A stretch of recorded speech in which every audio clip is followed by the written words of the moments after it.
Welcome back to Teshkid FX for another price prediction update, and in this video I'll be giving you a price prediction update on Quant, whose current price stands at the $122.5 mark, and here on TradingView the market is down by 0.01%, and in this video I want to give you the short-term and the long-term scenarios that I'm expecting to play out, basing my analysis on the ED12 structures and the Fibonacci's, and allow me to kickstart the video here on the daily chart by giving you a brief of what has been happening here on the Quant chart. Quant from the all-time high had been seeing no prices in this massive ABC corrective structure, which took us back to around the $40.1 mark, and after seeing that low we have been seeing a very nice bounce to the upper side in the formation of an ED12 structure, which is better seen here on the 4-hour chart, where you can see have this ED12 structure in blue, where that wave 5 made its peak at around the $229 mark, completing the formation of a higher ED12 count 1 to the upper side. And after seeing the formation of a higher ED12 count 1 to the upside, whatever we expect next is a bit of a corrective structure in the formation of a higher ED12 count 2,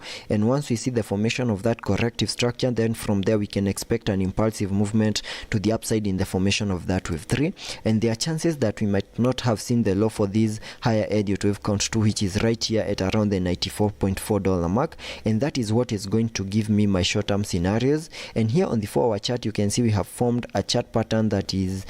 a trend continuation pattern, which is a bear flag, having this as the pole of that bear flag, and I'm expecting a breakout to the lower side, continue losing those key areas of support, and maybe make a new low in the formation of that higher ED12 count 2. So that is what we have here on the 4-hour chart. And jumping to the 4-hour chart, to the 1-hour chart for further analysis. Here on the 1-hour chart, I want to base my analysis on the formation of this higher ED12 count 2, which is a corrective wave, and because of its corrective nature, we also expect to see an ABC corrective structure in formation within that higher ED12 count 2. And there are two ways we can have that ABC corrective structure, and the very first one is having this as a massive wave A. Then I'm expecting a bit of a bounce to the upside in the formation of that wave B, before we continue seeing lower prices in the formation of that wave C, to fully maximize the formation of a higher ED12 count 2. That is the very first possible scenario of having that ABC corrective structure here on this chart,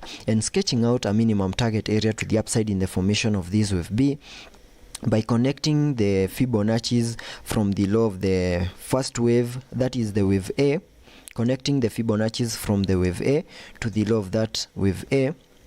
That gives me a minimum retracement area between the fib level 0.618 and the fib level 0.382, which perfectly lies between the $176.7 mark and the $144.7 mark, and that is the minimum that I will expect that wave B to the upside to do. And once we see the formation of that wave B, then we can expect an impulsive movement to the lower side in the formation of that wave C to fully maximize the formation of that higher ED12 count 2. And the other possible scenario of having this ABC corrective structure is having this as a wave A, though it's very short. Then that is our wave B. Then whatever we are seeing over here is a straight sell-off to the lower side in the formation of that wave C, and that means there are chances that we saw the low for that higher ED12 count 2 at around the $94.4 mark, but we still have room for us to make a new low here on the Quant chart, and we have a chart pattern that is supporting that movement to the lower side, making a new low, which is a head and shoulders pattern.